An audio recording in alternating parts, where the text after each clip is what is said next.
Halo pemirsa, berjumpa lagi bersama saya Kristi Pelealu dalam program Torang Pefigur yang menghadirkan para tokoh-tokoh politik dan juga yang akan mencalonkan diri dalam Pilkada 2020 di Sulawesi Utara.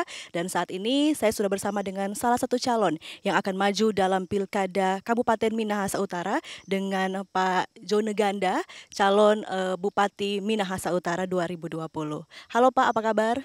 Baik, baik, Rizky, apa kabar? Baik, baik, Pak. Nah, Pak, sebelum kita berbicara terlalu jauh dengan berkaitan dengan gagasan-gagasan tentang Minahasa Utara, mungkin bisa diceritakan dulu bagaimana kedekatan Anda dengan Minahasa Utara? Baik, jadi saya memang asli orang Minahasa Utara. Saya lahir di Desa Kaima, Kecamatan Kauditan, dan bersekolah dari sejak SD sampai SMA itu ada di Minahasa Utara. Oke, Tetapi setelah lulus SMA, saya kuliah di Jakarta. Begitu. Jadi setelah lulus kuliah di Jakarta, saya bekerja di sana dan memulai bisnis di Jakarta. oke.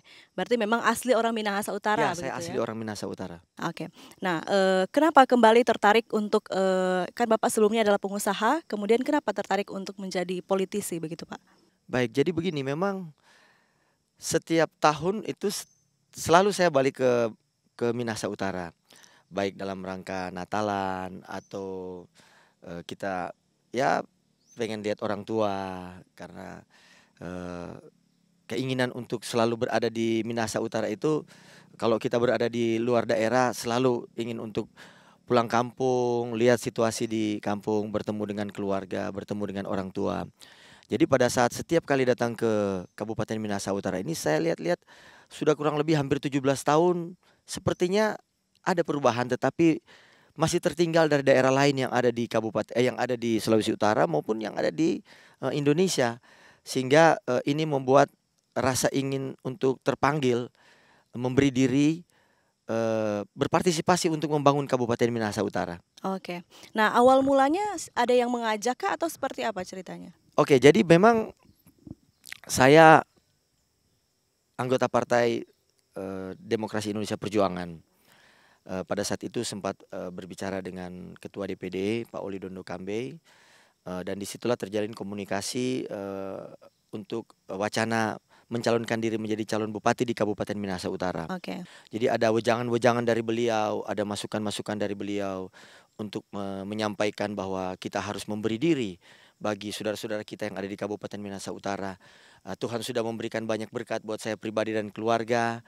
Ya, ada alangkah baiknya untuk saya memberi diri untuk bisa mengabdi, memberi eh, pemberian pelayanan kepada masyarakat di Kabupaten Minahasa Utara. Oke, kenapa harus, titik fokusnya adalah kenapa harus jadi bupati begitu, Pak? Tidak jadi yang lain? Ya, jadi memang begini, menjadi bupati itu kita bisa berkarya lebih. Karena pada saat kita menjadi kepala daerah itu kita mampu menggerakkan banyak sektor. Kalau kita hanya menjadi pengusaha saja kita hanya bisa bergerak di satu sektor. Artinya dalam bidang usaha.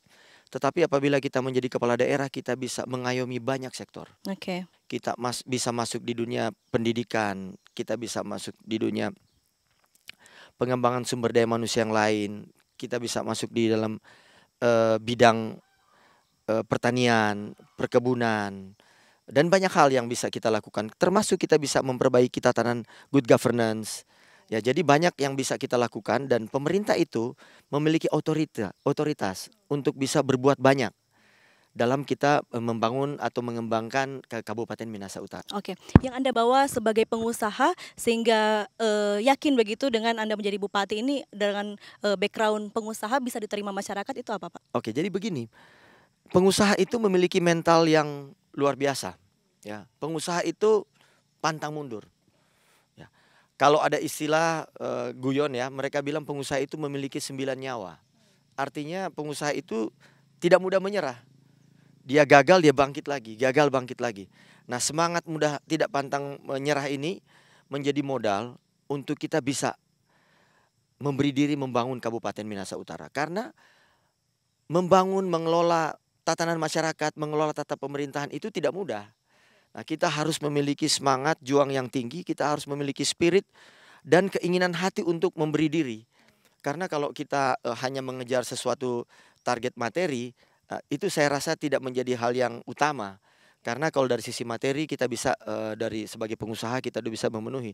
Dan itu bukan tujuan kalau kita menjadi bupati itu, tujuan itu bukan dari sisi materi, tetapi tujuan itu adalah untuk membangun masa depan Kabupaten Minahasa Utara yang adalah kampung halaman saya sendiri, dan di masa yang akan datang mereka mengingat bahwa ada pemimpin, ada bupati yang pernah membangun Kabupaten Minahasa Utara ke depan, memberikan landasan-landasan yang baik, sehingga anak cucu kita nanti bisa merasakan apa manfaatnya. Oke, itu ya Pak. Jadi lebih kepada legacy. Hmm. Oke, nah yang bisa Anda bawa dari seorang pengusaha itu apa? Apa kesamaan pengusaha dengan jadi bupati begitu Pak? Oke, jadi begini, memang sesuatu yang berbeda dari sisi profesi, tetapi spirit, semangat untuk berusaha, semangat untuk membangun hal yang baru, itu menjadi kesamaan. Seorang pengusaha punya cita-cita, punya visi, misi untuk membesarkan perusahaannya. Itu kalau pengusaha. Seorang bupati itu memiliki visi dan misi untuk bagaimana mensejahterakan masyarakatnya. Nah, mensejahterakan ini kan luas. Kita bisa membangun tatanan ekonomi yang baik. Kita membangun tatanan hubungan masyarakat yang baik. Kita mengkombinasikan, kita mengelaborasi semua stakeholder yang ada di Kabupaten Minahasa Utara ini sebagai satu keluarga yang besar untuk bersama-sama membangun visi ke depan. Jadi menjadi bupati itu kita merangkul semua stakeholder untuk kita bawa, mengajak mereka berpikir bahwa kalau kita bersama-sama membangun kabupaten kita, maka anak cucu kita ke depan tidak perlu kita takut lagi. Oke. Begitu. Oke. Nah, ketika Anda mencalonkan diri sebagai bupati, calon wakil bupati Anda juga adalah seorang pengusaha. Kenapa tidak memilih birokrat atau hal yang lain, Pak? Oke, jadi begini, kami berdua ini adalah kader PDI Perjuangan. Jadi sebenarnya memang background kami adalah pengusaha, tetapi basic politik kami jelas. Apalagi di PDI Perjuangan, kami itu kader mendapat pendidikan politik. Baik saya dan Pak Kevin, kita itu sudah melewati pendidikan politik di PDI Perjuangan. Dalam pendidikan politik yang kita sebut dengan sekolah partai itu, kita dilatih bagaimana menjadi kepala daerah. Nah, melatih bagaimana menjadi kepala daerah itu dari berbagai sektor, baik mengelola tata pemerintahan, pencegahan korupsi, kemudian bagaimana kita membangun pedesaan dalam rangka kita membangun kabupaten. Banyak tokoh-tokoh partai PDI Perjuangan yang menjadi mentor pada saat kita mengikuti sekolah partai itu. Sehingga bagi kami background pengusaha itu adalah background mentalitas. Mentalitas untuk membangun, mengelola. Tetapi background politik kami sangat jelas. Dan kami memiliki background pendidikan yang jelas di PDI Perjuangan sebagai kader untuk dipersiapkan menjadi pemimpin di kabupaten kota. Dan kami berdua, saya dan Pak Kevin itu sudah dinyatakan lulus di sekolah partai politik PDI Perjuangan. Sehingga kami yakin bahwa dengan pendidikan yang cukup, background kami, mentalitas kami mampu membawa Kabupaten Minahasa Utara ini menjadi lebih hebat. Oke, tadi Anda mengatakan bahwa ada hal setelah 17 tahun nampaknya tidak banyak perubahan begitu ya. Apa saja yang Anda lihat? Kita akan kembali untuk membahas tentang hal ini, tapi setelah yang satu ini tetap di Torang Pe Figur.